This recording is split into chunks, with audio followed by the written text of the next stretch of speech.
Dear students, मैं संजीव पांडे आपके अपने यूट्यूब चैनल SRB क्लासेज में आपका एक बार फिर से स्वागत करता हूं। और आज हम डायरेक्ट और इनडायरेक्ट स्पीच से संबंधित कुछ प्रश्नों को लेकर के आए हैं। आइए हम लोग देखते हैं हमारा क्वेश्चन नंबर 1 है क्या। लिखा है they told me comma inverted comma have you visited London this summer. अब आपने यहाँ पे देखा कि लास्ट में क्वेश्चन मार्क है और ये सेंटेंस हैव से स्टार्ट हुआ है। इसका मतलब कि हमारा जो सेंटेंस है वह इंट्रोगेटिव सेंटेंस है। और आपको पता होता है कि जब हम इंट्रोगेटिव सेंटेंस की इनडायरेक्ट स्पीच बनाते हैं तो उस कंडीशन में हम लोग रिपोर्टिंग वर्ब को आस्क्ड में चेंज करते हैं या इंक्वायर्ड ऑफ में। तो हम लोग यहाँ पर लिखेंगे दे। अब टोल्ड का हो जाएगा आस्क्ड, फिर लिखना है हमको मी। अब चूँकि ये हेल्पिंग वर्ब से स्टार्ट हुआ है तो हमको कंजंक्शन इफ लगा देना है या वेदर। अब इसके बाद सेंटेंस को हम लोग असर्टिव बनाएंगे। असर्टिव का मतलब ये होता है कि सब्जेक्ट हमको पहले लिखना होता है और वर्ब हमको बाद में लिखना पड़ता है। अब यू जो है वो हमारा सेकेंड पर्सन का अब सब्जेक्ट है। अब इसको हम लोग ऑब्जेक्ट के अकॉर्डिंग चेंज करेंगे। तो ये मी है ऑब्जेक्टिव केस, इसका नॉमिनेटिव केस क्या हो जाएगा आई। अब हैव को हम लोग चेंज कर देंगे हैड में। अब विजिटेड का विजिटेड होगा और लंदन का लंदन हो जाएगा और दिस का होगा दैट और समर का हो जाएगा समर। अब यहाँ हमको फुल स्टॉप लगाना होगा क्योंकि सेंटेंस हमारा असर्टिव है। आते हैं क्वेश्चन नंबर 2 में। Father said to his son why did you cheat in the exam. अब आपने यहाँ देखा ये भी व्हाई से स्टार्ट हुआ है। ये भी हमारा इंट्रोगेटिव सेंटेंस है, लेकिन यह इंट्रोगेटिव का WS टाइप इंट्रोगेटिव सेंटेंस है जो कि क्वेश्चन वर्ड से शुरू होता है। आइए देखते हैं इसकी इनडायरेक्ट स्पीच क्या होगी। फादर को लिखना है फादर, सेड टू को लिख देना है आस्क्ड, हिज को लिखना है हिज और सन को लिखना है सन।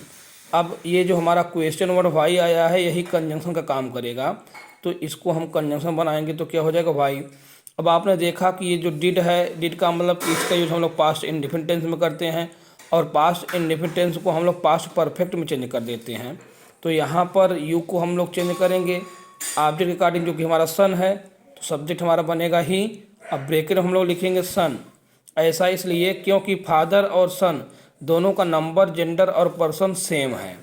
अब डिड को हमको चेंज करना होगा हैड में। और जब हमने हैड का यूज किया तो हमें वर्ब की थर्ड फॉर्म यूज करनी होगी, इसलिए चीट का थर्ड फॉर्म हो जाएगा चीटेड। चीट का थर्ड फॉर्म क्या हो जाएगा चीटेड। फिर इनका इन लिखना है, द का द लिखना है और एग्जाम का एग्जाम लिखना है। Question number 3। A girl said how beautiful the flower is. आपने देखा कि यहाँ पर मार्क ऑफ एक्सक्लेमेशन है, तो यह शो कर रहा है कि यह आपका एक्सक्लेमेटरी सेंटेंस है। और जब एक्सक्लेमेटरी सेंटेंस व्हाट या हाउ से स्टार्ट होता है तो हम लोग रिपोर्टिंग वर्ब को एक्सक्लेम विद वंडर या सरप्राइज में चेंज करते हैं, तो हो जाएगा a girl exclaimed with wonder. अब हमको कंजंक्शन का यूज करना है तो हम लोग एक्सक्लेमेटरी में दैट नामक कंजंक्शन का यूज करते हैं। अब यहाँ भी हमको सेंटेंस को असर्टिव बनाना होगा, तो उस कंडीशन में द फ्लावर हमारा सब्जेक्ट है तो हम लोग यहाँ पे लिखेंगे द फ्लावर। अब हेल्पिंग वर्ब यहाँ इज है तो यहाँ पर हो जाएगा वाज। अब हाउ को हम लोग वेरी में चेंज करेंगे, ऐसा इसलिए क्योंकि ब्यूटीफुल जो है वो हमारा एडजेक्टिव है। तो the flower was very beautiful.